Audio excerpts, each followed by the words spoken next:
नमस्कार, मी भाऊ तोरसेकर. तुम्ही बघतात प्रतिपक्ष. मित्रांनो, आपल्या मराठीमध्ये एक म्हण आहे, गरज सरो आणि वैद्य मरो. म्हणजे आपण जेव्हा आजारी असतो, आपल्याला उपचाराची गरज असते, औषधाची गरज असते, आपल्या आजाराचं किंवा दुखण्याचं निदान करायला मदत हवी असते, तेव्हा आपल्याला डॉक्टर आठवतो.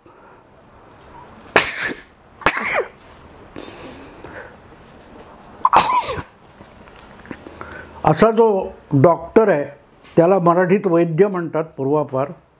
आणि म्हणून ती म्हण तयार झाली, गरज सरो आणि वैद्य मरो.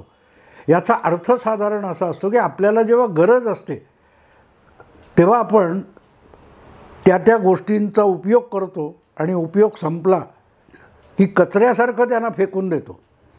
किंबहुना अनेकदा आपण त्या महत्त्वाच्या गोष्टी ज्या असतात किंवा माणसं असतात त्यांचं आपल्या पुढच्या आयुष्यात देखील असलेलं महत्त्व विसरून जातो. इतका अहंकार आपल्याला चढतो.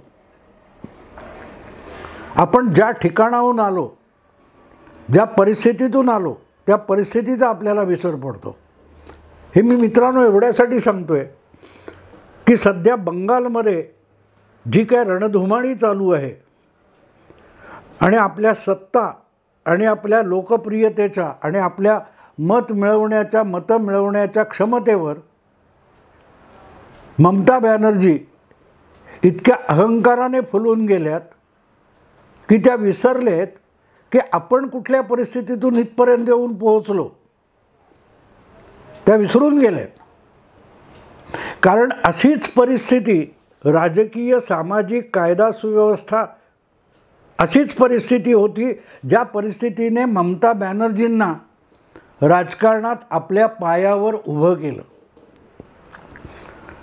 आज ज्या प्रकारचे अन्याय, अत्याचार आपल्या विरोधात थोडा सूर उमटला, आपल्या पक्षाच्या विरोधात थोडा सूर उमटला, तरी जी दडपशाही ममता बॅनर्जी करतात आपल्या राज्य सरकारच्या अधिकारामध्ये आणि पक्षांच्या गुंडांना हाताशी धरून, ममता बॅनर्जी ज्या प्रकारची दडपशाही करतात त्याच दडपशाहीच्या पोटातून ममता बॅनर्जी नावाचा एक बंगाली नेता आणि तृणमूल काँग्रेस नावाचा पक्ष जन्माला आला. सलग 30-35 वर्ष ज्या बंगालमध्ये डाव्यांचं आणि डाव्या पक्षांचं साम्राज्य होतं, त्यांना कोणी हलवू शकत नाही असं म्हटलं जात होतं, त्यांना कोणी हरवू शकत नाही असं म्हटलं जात होतं. त्याच्या विरोधात एक व्यक्ती उभी राहिलं, तिचं नाव पण ममता बॅनर्जी आहे. आणि ममता बॅनर्जी या कशासाठी डाव्यांच्या विरोधात उभ्या राहिल्या? तर डाव्या पक्षांची राजकीय लोकप्रियता एवढंच त्यांच्या सत्तेचं कारण नव्हतं. आपल्या विरोधात उमटणारा प्रत्येक आवाज दडपून टाकण्याची गुंडगिरीची क्षमता आणि त्या गुंडगिरीला पाठीशी घालणारी शासकीय व्यवस्था डाव्यांच्या हाती होती. म्हणूनच दीर्घकाळ डाव्यांची सत्ता बंगालमध्ये टिकली, 35 वर्ष टिकली, 6-7 निवडणुका जिंकून टिकली. आणि त्याच्याविरुद्ध नामोहरम झालेला काँग्रेस पक्ष लढायला सुद्धा उभा राहत नाही, ही ममता बॅनर्जींची तक्रार होती. आणि म्हणून मुळात काँग्रेसमुळे राजकारणात आलेल्या एक युवक काँग्रेसच्या कार्यकर्त्या असलेल्या ममता बॅनर्जी या 1998 नंतर वेगळी चूल मांडून, म्हणजे तृणमूल काँग्रेस नावाचा पक्ष काढून डाव्या आघाडीच्या विरोधात दंड थोपटून उभ्या राहिल्या.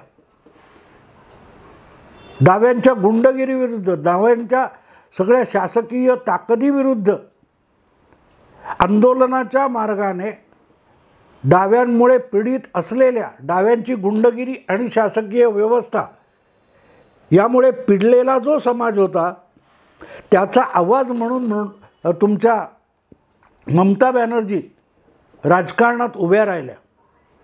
98 साली त्यांनी तृणमूल काँग्रेस पक्ष काढला. त्यानंतर वेगवेगळ्या अगदी भाजपबरोबर, काँग्रेसबरोबर आघाड्या करत डाव्या आघाडीला सत्तेतून पदच्युत करण्याचे खेळ ममता बॅनर्जी खेळत राहिल्या. त्याला यश यायला तब्बल 11 वर्षे गेली. 98 पासून 2011 आणि ममता बॅनर्जींनी बंगाल पादाक्रांत केला. त्याच्या एक निवडणूक अलीकडे 2004 मध्ये ममता बॅनर्जी इतक्या पराभूत झाल्या होत्या त्यांचा तृणमूल काँग्रेस पक्ष की 98-99 मध्ये 6 ते 8 खासदार लोकसभेत निवडून आणणाऱ्या ममता बॅनर्जी यांचा पक्ष 2004 मध्ये पुरता नामोहरम होऊन गेला आणि एकट्या ममता बॅनर्जी लोकसभेत निवडून आल्या होत्या. फक्त एकट्या होत्या. 2008 मध्ये डाव्यांच्या पाठिंब्याने जे मनमोहन सरकार तयार झालं होतं त्या मनमोहन सरकारच्या अमेरिकेशी झालेल्या अणु कराराच्या विरोधात डाव्या आघाडीने दंड थोपटले आणि मनमोहन सरकारचा पाठिंबा काढून घेतला. तेव्हा परत ममता बॅनर्जी काँग्रेसच्या गोटात गेल्या आणि 2009च्या लोकसभा निवडणुकीत ममता बॅनर्जी आणि काँग्रेस अशी जी आघाडी झाली त्या आघाडीने लोकसभेत डाव्या आघाडीला पहिला दणका दिला. पण त्या दरम्यानची एक घटना विसरून चालणार नाही. ममता दिदींची ही लोकप्रियता 2008च्या सिंगूर आंदोलनातून नंदीग्राम आंदोलनातून आलेली आहे. बंगालच्या सिंगूर या ग्रामीण भागामध्ये टाटा मोटर्सने नॅनो प्रकल्प आणला होता आणि तो नॅनो प्रकल्प उभा करण्यासाठी डाव्या आघाडीच्या सरकारने बुद्धदेव भट्टाचार्य यांच्या सरकारने टाटांना आमंत्रित केलं होतं. दीर्घकाळ डाव्यांच्या आघाडीने भांडवलदार विरोधी भूमिका घेऊन सगळे उद्योग पळवून लावले होते. त्यातून पुन्हा एकदा बंगालला उद्योगाच्या मार्गावर आणण्यासाठी डाव्या आघाडीने टाटांना आमंत्रित केलं होतं आणि जी जागा दिली होती त्याला तिथल्या स्थानिक शेतकऱ्यांनी आणि ग्रामस्थांनी विरोध केला. त्या सिंगूरच्या जागी जाऊन ममता बॅनर्जींनी आपली नवी इनिंग सुरू केली. त्या गावातही डाव्यांचंच प्राबल्य होतं. पण गावातले गावगुंड आणि पोलीस यांच्या बळावर ज्यांच्या जमिनी जाणार होत्या त्या आंदोलक शेतकऱ्यांना झोडपून काढणारं दहशतीचं वातावरण डाव्या आघाडीने निर्माण केलं. म्हणजे शासकीय पोलीस पीडितांची दखल घेत नव्हते, आंदोलकांना झोडपून काढत होते आणि गुंड त्यांच्या अंगावर पेट्रोल बॉम्ब टाकत होते. अशा परिस्थितीत त्या सिंगूरच्या आंदोलनामध्ये कलकत्त्याहून गेलेल्या ममता बॅनर्जी घुसल्या आणि सिंगूर आंदोलनाचा ममता बॅनर्जी हा चेहरा झाला. ममता बॅनर्जींना मारणं तर शक्य नव्हतं डाव्या आघाडीला आणि ममता बॅनर्जी ठाण मांडून बसल्या होत्या आणि त्याच्या बातम्या माध्यमातून देशाच्या कानाकोपऱ्यात जात होत्या. त्यामुळे आंदोलनजीवी ज्यांना म्हटलं जातं असे अनेक लोक सिंगूरकडे जायला निघाले. त्यामध्ये आपल्या पाटकर होत्या नर्मदा आंदोलनवाल्या, त्या मेधा पाटकरांना देखील डाव्या आघाडीच्या पोलिसांनी सिंगूरला जाऊ दिलं नव्हतं, अडवलं होतं. तशाच पद्धतीत आज संदेश खालीमध्ये जो हिंसाचार माजलाय तिथे जायला निघालेल्या भाजपच्या शिष्टमंडळाला ममता बॅनर्जींच्या सरकारने रोखलेलं आहे. म्हणजे एका बाजूला ममता बॅनर्जींची गुंड टोळी, गुंड कार्यकर्ते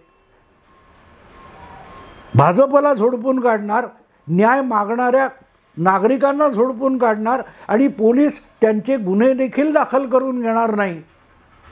ही जी परिस्थिती आहे याच परिस्थितीतून ममता बॅनर्जी आणि तृणमूल काँग्रेस यांचा उदय झालेला आहे.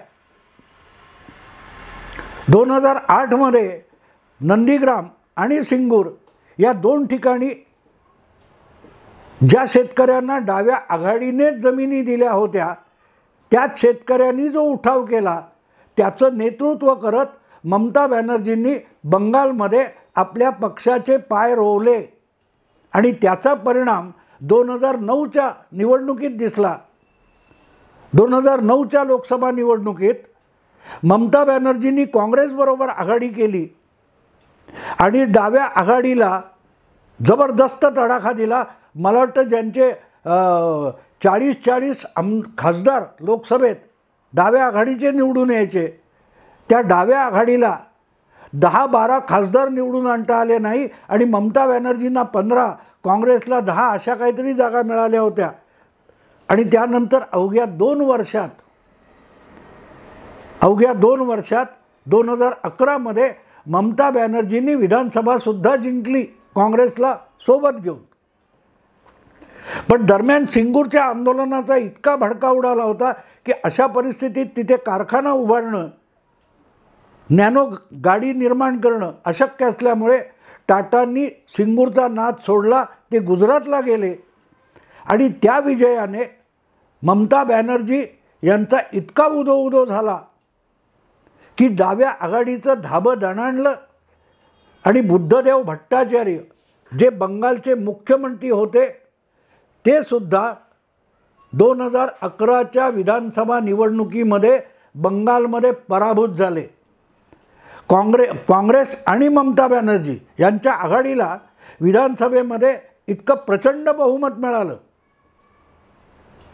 की डावी आघाडी ही नुसती विरोधी पक्षात गेली नाही, त्यांचा मुख्यमंत्री पण पराभूत झाला होता. 50 का 60 जागा देखील आमदार निवडून आणताना डाव्या आघाडीला दमछाक झालेली होती. आणि नुसतं तेवढंच नाही आहे, काँग्रेसला सोबत घेऊन लढवलेल्या निवडणुकीत ममता बॅनर्जींना इतका जनतेचा प्रचंड प्रतिसाद मिळाला की एकट्या ममता बॅनर्जींच्या तृणमूल काँग्रेस पक्षाला बहुमत मिळालं होतं. म्हणून लवकरच ममता बॅनर्जींनी बंगालच्या सरकारमध्ये घेतलेले काँग्रेसचे मंत्रीसुद्धा हाकून लावले, काँग्रेसशी काडीमोड घेतला. हे सगळं हा इतिहास सांगायचं कारण असं की आज त्याच ममता बॅनर्जी या डाव्या आघाडीच्या भूमिकेत गेलेल्या आहेत. हातात राज्यातली सत्ता, पोलीस प्रशासन आणि राज्यातली सगळे गुंड हे आपल्याच तैनाती फौजेत असल्यामुळे ममता बॅनर्जी जे काही करतायत तेच आधीच्या 35 वर्षामध्ये डावी आघाडी करत आली होती. ज्या वेळेला तुम्ही बहुसंख्य समाजाला किंवा समाजातल्या अधिकाधिक लोकांना नाराज होण्यासारखी परिस्थिती निर्माण करता आणि त्यांनी त्याविरुद्ध तक्रार करायची सुरुवात केली तरी त्यांचा आवाज दडपून आणि चेपून टाकण्याचा प्रयत्न करता, तेव्हा ज्वालामुखी उसळून येत असतो. तोच ज्वालामुखी 2009ची लोकसभा आणि 2011ची विधानसभा निवडणूक बंगालची यामध्ये उसळून आलेला दिसला. ज्यातून एक नेतृत्व पुढे आलं, त्याचं नाव ममता बॅनर्जी असं होतं. आज ममता बॅनर्जींच्या शब्दावर बंगाल हलतो डुलतो असं सांगितलं जातं ना. त्या ममता बॅनर्जींचा ऱ्हास या आधीच सुरू झालेला आहे.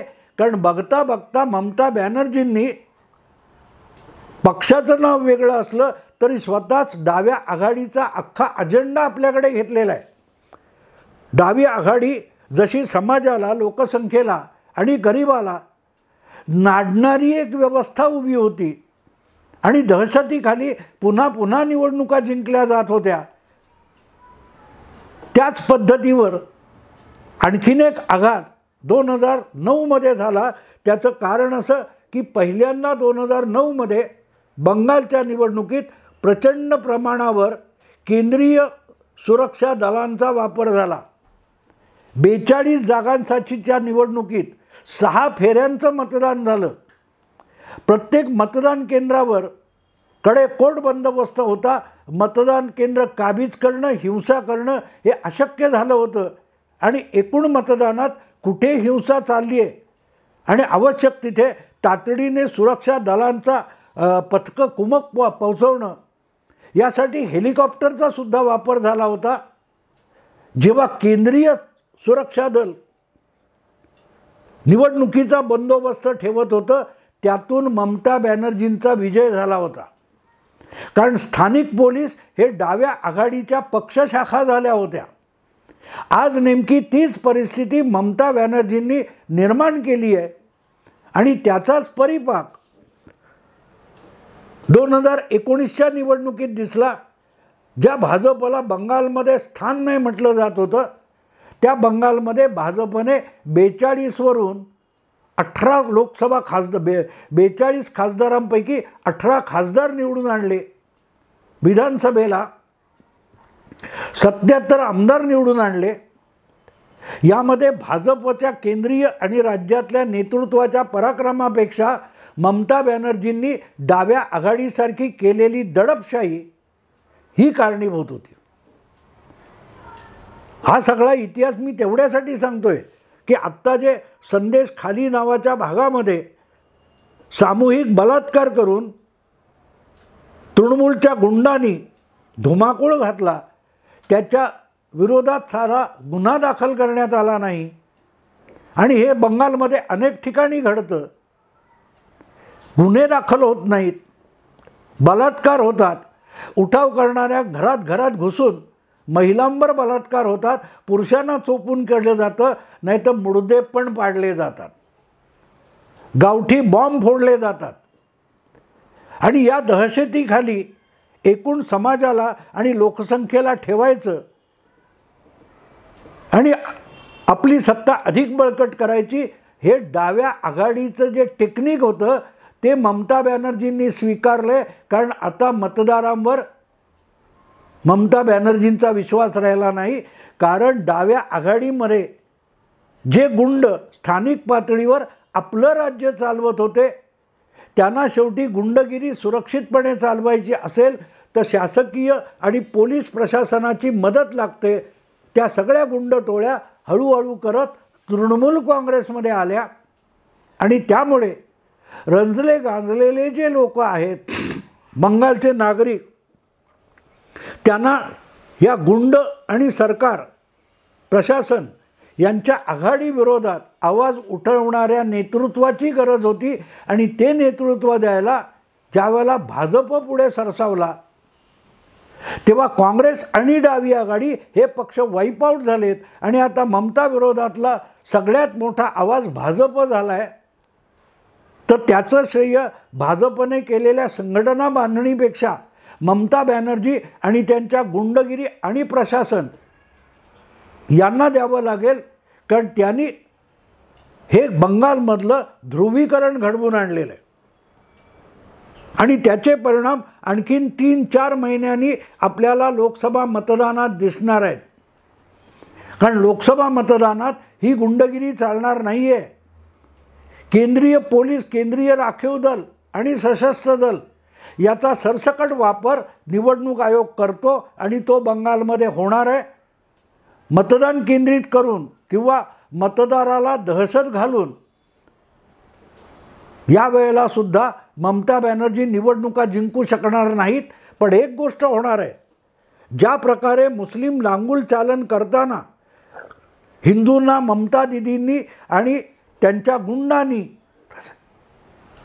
आणि गुलाम झालेल्या पोलिसांनी हतबल करून टाकलेला आहे, तो सगळा मतदार हळूहळू भाजपकडे ध्रुवीकरण झालेला आहे, भाजपकडे एकवटत चाललेला आहे.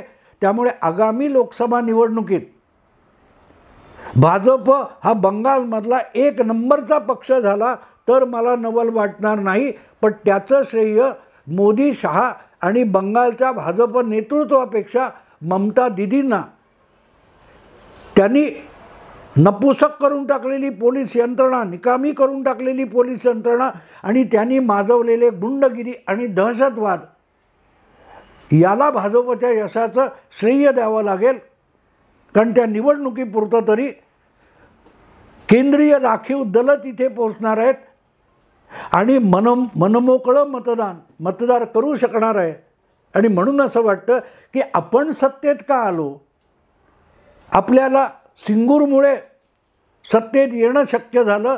सिंगूरमध्ये डाव्या आघाडीने यांच्या गुंडांनी आणि पोलिसांनी जी दहशत माजवली होती त्यातून ममता बॅनर्जींचा, तृणमूल काँग्रेसचा सत्तेपर्यंत जाण्याचा रस्ता प्रशस्त झाला होता हे ममता दीदी विसरलेत. आणि त्यामुळे संदेश खालीमध्ये जे काय घटना आपण ऐकतोय त्यातून ममता बॅनर्जी बंगालमध्ये भाजपचे पाय रोवले जाणं, भाजप सत्तेपर्यंत जाण्याचा मार्ग प्रशस्त करतायत. ही वस्तुस्थिती आहे मित्रांनो. ज्या वेळेला आपण ज्या आधारावर सत्तेवर आलो, ज्या कारणामुळे आपल्याला यश मिळालं ते विसरता, गरज सरो वैद्य मरो म्हणता, तेव्हा पुढच्या वेळेला तुम्ही मरत असताना तो वैद्य तुमच्यासाठी उपलब्ध नसतो. ज्या कारणाने ममता बॅनर्जी रंजल्या गांजल्यांचा आधार म्हणून आल्या होत्या त्याच आज त्यांच्या शोषक झालेल्या आहेत, अत्याचार करणाऱ्या झाल्यात. आणि त्यामुळे त्या रंजल्या गांजल्या समाजाला, लोकसंख्येला भाजप जर आवाज उठवणारा वाटत असेल तर त्यांच्यासाठी आजच्या ममता बॅनर्जी म्हणजे भारतीय जनता पक्ष आहे. आणि ते ममता बॅनर्जींना लोकसभा निकालातून कळेल, कारण त्या आपला उदय कुठून झाला हेच विसरलेले आहेत. मित्रांनो, आत्ता इथेच थांबतो. आवडलं लाईक करा, शेअर करा, सबस्क्राईब करा. नमस्कार.